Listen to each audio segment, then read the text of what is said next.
Let's make a raspberry princess.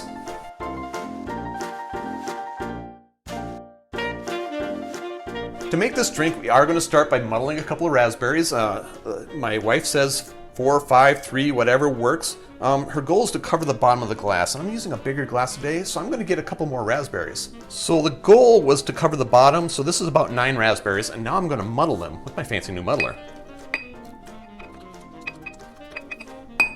Muddled enough, I think.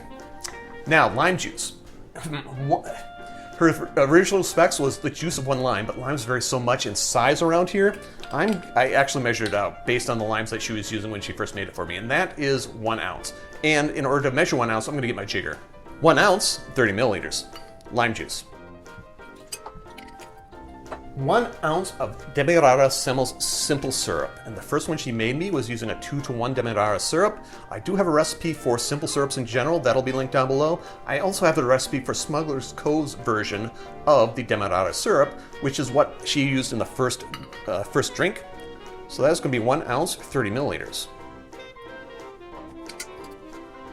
Then 2 ounces of rum.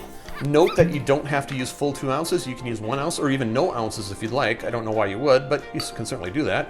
2 ounces is what I'm going to use. That's going to be 60 milliliters. I'm going to give that a quick stir.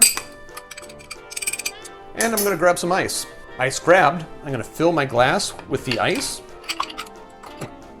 Then I'm going to top it off with LaCroix mineral water, sparkling water. LaCroix naturally essenced. Limoncello is a flavor of choice. And that's the spec in the recipe, limoncello. Give that a top off. And garnish is a sprig of mint. Wake it up. Drop it in. And there you have it, a raspberry princess. Drink with good spirits.